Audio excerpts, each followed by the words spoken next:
Jenis cedera dalam aktivitas fisik olahraga. Amati gambar berikut.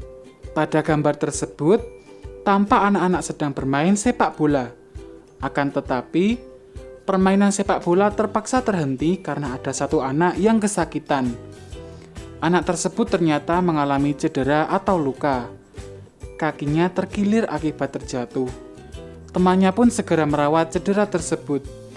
Agar cedera tidak makin parah, anak tersebut dibawa ke pinggir lapangan.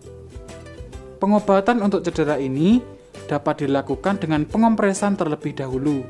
Hindari mengurut cedera kaki yang terkilir. Bersyukurlah kamu memiliki tubuh sehat dan bugar. Bentuk syukur dapat dilakukan dengan menjaga kesehatan melalui olahraga. Meskipun demikian, saat berolahraga, kamu harus berhati-hati. Kamu juga perlu melakukan pemanasan terlebih dahulu agar terhindar dari cedera. Memang, saat berolahraga, kadang terjadi gerakan yang menimbulkan cedera. Bahkan, dalam beraktivitas sehari-hari pun dapat menimbulkan cedera. Apa yang dimaksud dengan cedera? Cedera diartikan sebagai bagian tubuh mengalami gangguan dan menimbulkan rasa sakit. Akibat cedera, gerak tubuh kita terhambat.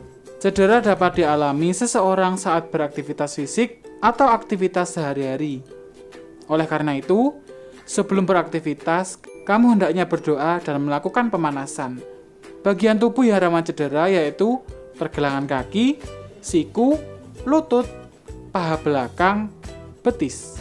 Saat beraktivitas fisik, sangat rentan terjadi bahaya cedera. Jenis-jenis cedera dalam aktivitas fisik berikut. Memar. Memar adalah keadaan cedera yang terjadi pada jaringan ikat di bawah kulit. Memar biasanya karena benturan atau pukulan pada kulit. Memar menimbulkan daerah kebiru-biruan atau kehitaman pada kulit. Nyeri karena luka memar biasanya ringan sampai sedang dan pembengkakan yang menyertai sedang sampai berat. Memar dapat terjadi pada daerah kepala, bahu, siku, tangan, dada, perut, dan kaki. Amatilah langkah-langkah penanganan memar berikut ini. 1. Kompres dengan es dan air panas bergantian tiap 3 jam sekali selama 12 sampai 24 jam. Pengompresan untuk menghentikan pendarahan kapiler. 2. Istirahat untuk mencegah cedera lebih lanjut. Istirahat juga mempercepat pemulihan jaringan lunak yang rusak. 3. Hindari benturan di daerah cedera saat beraktivitas fisik. Cedera otot.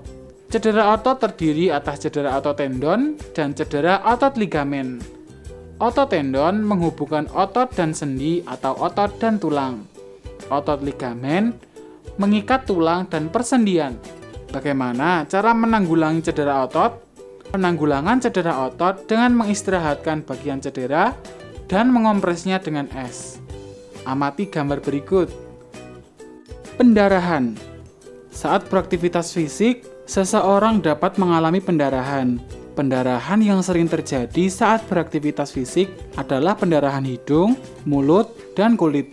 Berikut ini cara menanggulangi pendarahan hidung. 1. Dudukan penderita. Jepit hidung sedikit ke bawah tulang rawan hidung. Posisi ibu jari berhadapan dengan jari-jari lain. Lakukan selama 5 menit. Anjurkan korban bernapas melalui mulut. 2.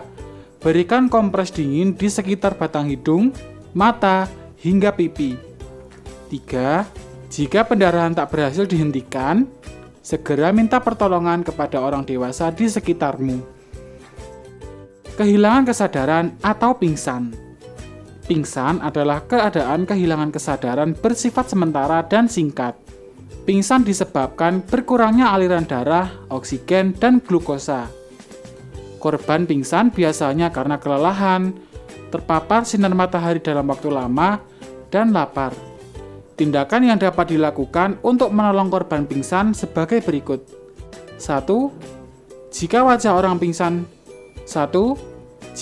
orang yang pingsan pucat karena kelelahan atau lapar, baringkan ke tempat datar. Letakkan kepala lebih rendah dari kaki agar darah mengalir ke kepala korban pingsan. 2. Jika wajah orang yang pingsan memerah, Sanggah kepala dengan bantal atau sesuatu. Tujuannya agar darah mengalir secara normal. 3. Jika korban muntah, miringkan kepala agar muntahan tidak menghalangi pernapasan. 4. Jika pakaian yang dikenakan korban terlalu ketat, kendurkan. Ini dimaksudkan agar korban dapat bernapas dengan lega. 5. Jika korban sudah siuman, beri minuman air gula atau teh manis hangat. 6. Jika korban tidak sadar, segera dibawa ke pusat kesehatan terdekat. Ini dilakukan agar segera mendapat perawatan medis.